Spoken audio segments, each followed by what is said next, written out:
ഇവിടെ കണ്ടിട്ട് വലിയ പ്രശ്നമൊന്നും ഉള്ളതായി തോന്നുന്നില്ലല്ലോ. ഇവിടെ അതിന് കാട് തുടങ്ങുന്നല്ലേ ഉള്ളൂ. ഞാൻ എല്ലാവരോടുമായിട്ടൊരു കാര്യം പറയാം. ആഷിക്കിനെ അന്വേഷിക്കാൻ വേണ്ടി നമ്മൾ ആരും തനിച്ചു പോകണ്ട. നമ്മൾ എല്ലാവരും ഒന്നിച്ചു പോയാൽ മതി. സിനിമയിലൊക്കെ കാണുന്ന പോലെ ഓരോരുത്തരും ഓരോ വഴിക്ക് പോയി കഴിഞ്ഞാൽ പിന്നെ ബാക്കിയുള്ളവരെ തപ്പി നമ്മൾ നടക്കേണ്ടി വരും. എന്നാ നമുക്ക് എല്ലാവർക്കും പോവാം.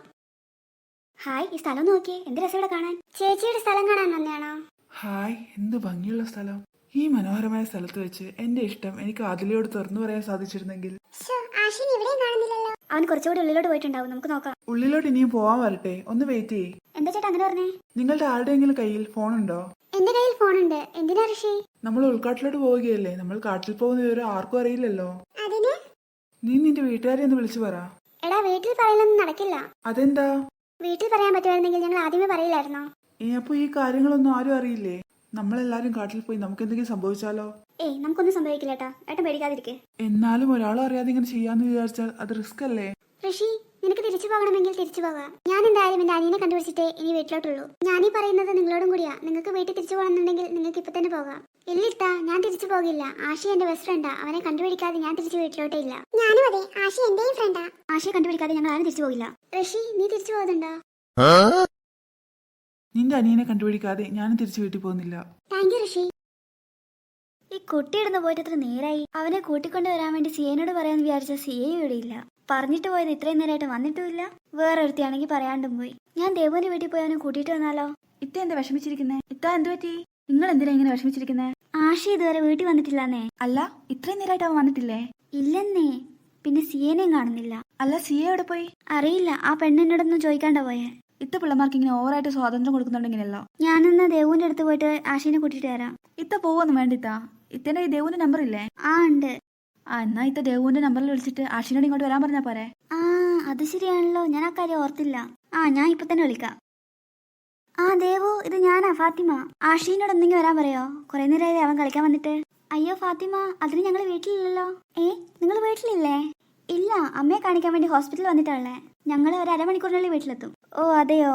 നിങ്ങൾ എന്നാൽ വീട്ടിലെത്തി കഴിയുമ്പോൾ ആഷീനോട് എന്തെങ്കിലും വരാൻ പറയണേ. ഞാൻ പറഞ്ഞോളാം. ദേവു ഇപ്പൊ വീട്ടിലില്ല. എന്നാ ഞാനൊരു കാര്യം ചെയ്യാം, ഞാൻ പോയി അവനെ കൂട്ടിയിട്ട് വരാം. എന്തായാലും ഇപ്പൊ തന്നെ 6 മണിയായി. ഇനി ലേറ്റ് ആയി കഴിഞ്ഞാൽ ശരിയാവില്ല. എന്നാ നീ അങ്ങനെ ചെയ്തോ. സിയ അവിടെ ഉണ്ടെങ്കിൽ നീ അവളെയും കൂട്ടണേ. സിയ അതിനങ്ങോട്ടാണോ പോയെ? അതറിയില്ല. അവിടെ ഉണ്ടെങ്കിൽ നീ കൂട്ടിക്കോ. അയ്യോ, നേരെ കിട്ടിയല്ലോ. സമയം 6 മണിയായല്ലോ. 6 മണിയാ? ഇപ്പൊ അമ്മേനെ വീട്ടിലെത്തിയിട്ടുണ്ടോ? എന്നാൽ ഈ ആഷി ഇതവിടെ പോയി. നമ്മളിത് എത്ര നേരമാണ് തിരയാൻ തുടങ്ങിയിട്ട്? അല്ലെങ്കിലും ആരെങ്കിലും ഇങ്ങനെ തനിച്ച് ഇത്രയും ദൂരം കാട്ടിന്റെ ഉള്ളിലോട്ട് വരുമോ? എനിക്ക് ദാഹിക്കുന്നു, നല്ലോണം വിശക്കുന്നുണ്ട്. എനിക്ക് വിശക്കുന്നുണ്ട്. ഈ കാട്ടിൽ എന്തെങ്കിലുമൊക്കെ പഴങ്ങൾ ഉണ്ടാവും. വാ, നമുക്ക് നോക്കാം. ചിപ്പി, എന്നാ ഇവരോട് കുറച്ച് സമയം ഇരുന്നോട്ടെ. ഞാൻ പോയി ഇവർക്ക് കഴിക്കാൻ എന്തെങ്കിലും കിട്ടുമോ നോക്കട്ടെ. നീ തനിച്ചു പോകാനോ? അയ്യോ, ഇത് തനിച്ചു പോകുന്നു വേണ്ട. നമുക്ക് എല്ലാവർക്കും ഒന്നിച്ചു പോകാം.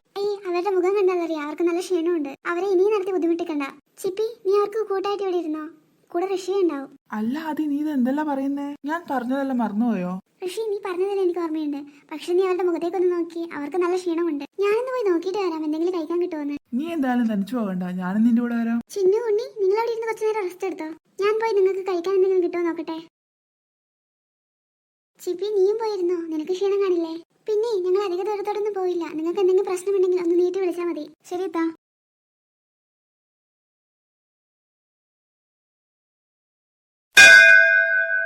അല്ല, ഇവിടെ ഒന്നും ആരുമില്ലേ? ഇനിയിപ്പോ എല്ലാരും കൂടി പാർക്കിലായിട്ട് കളിക്കാൻ പോയിട്ടുണ്ടാവോ? എന്നാ പിന്നെ പാർക്കിലും കൂടി പോയി നോക്കാം. അല്ല ആദി, നീ ഈ മരത്തിൽ നിന്നാണോ ഫ്രൂട്ട്സ് പറിക്കാൻ പോകുന്നത്? ഇത് എന്തൊരു കാടാ, ഒരു മരത്തിൽ പോലെ അലയില്ലല്ലോ. നമുക്കെന്നാ പിന്നെ അവരുടെ അടുത്ത് പൊക്കൂടെ?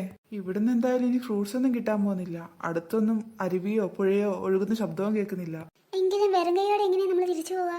ആഷീനെ ഒന്ന് കണ്ടുകിട്ടിയിരുന്നെങ്കിൽ നമുക്ക് വേഗം വീട്ടിൽ പോവായിരുന്നു. താൻ കരയില്ലടോ, അവനെ നമുക്ക് കണ്ടുകിട്ടു. എനിക്ക് പേടിയാകുന്നുണ്ട് ഋഷി. അവനെ നമുക്ക് കണ്ടുകിട്ടില്ലെങ്കിലോ? എടോ, താനിങ്ങനെ വിഷമിക്കല്ലേ. അവനെ നമുക്ക് എന്തായാലും കിട്ടും. ഷെടാ, ഈ പിള്ളമാരെയൊന്നും ഇവിടെയും കാണുന്നില്ലല്ലോ. പാർക്കിലൊന്നും ഒരു കുട്ടിയെ പോലും കാണുന്നില്ലല്ലോ. കുറെ നാളായിട്ടുള്ള ആഗ്രഹമാണ്. നമ്മളൊന്നും കുട്ടിയായിരുന്ന സമയത്ത് ഇങ്ങനെ ഒരു സാധനമില്ല.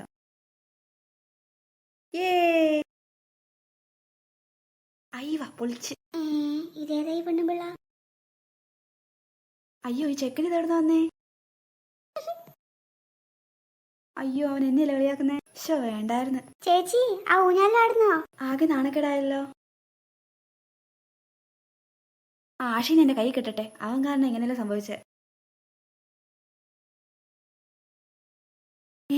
ഇതെന്താ?